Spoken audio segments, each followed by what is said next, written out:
Hello दोस्तों, इतिहास के शौकीनों, आज हम भारत के गुमनाम नायकों की अनसुनी कहानियों में गोता लगा रहे हैं।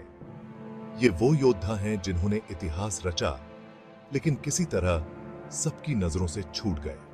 समय के सफर पर चलने के लिए तैयार हो?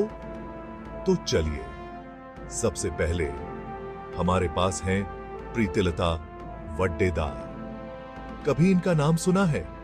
वो एक निडर महिला थीं, जिन्होंने 1932 में पहाड़तली यूरोपियन क्लब पर हमला किया था, मात्र 21 साल की उम्र में।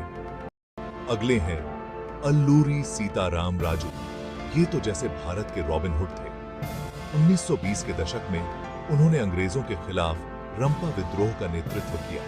उन्होंने अनगिनत ग्रामीणों को जुल्म के खिलाफ खड़े होने के लिए प्रेरित किया। सीताराम राजू का जन्म 4 जुलाई 1897 को हुआ था। उन्हें आंध्र प्रदेश के पूर्वी घाट क्षेत्र में आदिवासी समुदायों के हितों की रक्षा के लिए ब्रिटिश शासन के खिलाफ उनकी लड़ाई को लेकर याद किया जाता है। उन्होंने रंपा विद्रोह का नेतृत्व किया, जो 1922 में शुरू हुआ था। उन्हें स्थानीय लोग मानयम वीरुद्दू, जंगल का नायक कहते हैं। और अंदाजा लगाइए, ये सब उन्होंने सिर्फ 20 साल की उम्र में किया था। कभी तिरुपुर कुमारन का नाम सुना है? वो एक स्वतंत्रता सेनानी थे, जिन्होंने अंग्रेजी पुलिस की मार से बुरी तरह घायल होने के बावजूद भी भारतीय झंडा ऊंचा रखा। कुमारन का बलिदान भारत के स्वतंत्रता आंदोलन की अदम्य भावना का प्रमाण है। अब बात करते हैं भीकाजी कामा की। वो सिर्फ एक क्रांतिकारी नहीं थी, बल्कि महिला अधिकारों की अग्रणी भी थी। भीकाजी ने 1907 में जर्मनी के स्टटगार्ट में एक अंतरराष्ट्रीय समाजवादी सम्मेलन में भारतीय राष्ट्रीय ध्वज का पहला संस्करण फहराया। उन्होंने अपना जीवन भारतीय स्वतंत्रता और लैंगिक समानता के लिए समर्पित कर दिया। भीकाजी रुस्तम कामा, मैडम भीकाजी, एक भारतीय स्वतंत्रता सेनानी थी, जिन्होंने 1907 में पहली बार विदेशी धरती पर भारतीय झंडा फहराया था। वे एक उत्साही स्वतंत्रता कार्यकर्ता होने के साथ साथ महिला के अधिकारों के लिए आगे आने वाली महिला थी। भीकाजी कामा को भारतीय क्रांति की जननी के रूप में भी जाना जाता है।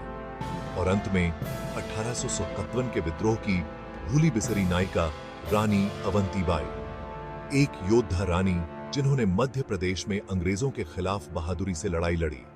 रानी अवंती बाई लोधी, जन्म 16 अगस्त 1821, एक भारतीय महिला थी, जो स्वतंत्रता सेनानी और प्रथम शहीद वीरांगना थी।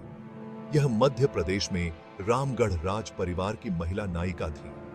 विद्रोह करने के बाद अंग्रेजी सरकार ने इनके परिवार की जमींदारी को जब्त करके अन्य लोगों को जमींदार बना दिया था। उन्होंने अपने सैनिकों का अद्वितीय साहस के साथ नेतृत्व किया और अपनी जमीन के लिए जान दे दी। ये नायक भले ही पाठ्य पुस्तकों में न हो, लेकिन उनकी विरासत आज भी जीवित है। वो हमें याद दिलाते हैं कि इतिहास सिर्फ उन नामों के बारे में नहीं है जिन्हें हम जानते हैं, बल्कि उन नामों के बारे में भी है जिन्हें हम नहीं जानते। तो आइए उनकी कहानियों को जिंदा रखें। इस सफर में मेरे साथ जुड़ने के लिए शुक्रिया। अगर आपको ये वीडियो पसंद आया तो लाइक, सब्सक्राइब करना न भूलें और इतिहास की और अनसुनी कहानियों के लिए बेल आइकन दबाएं।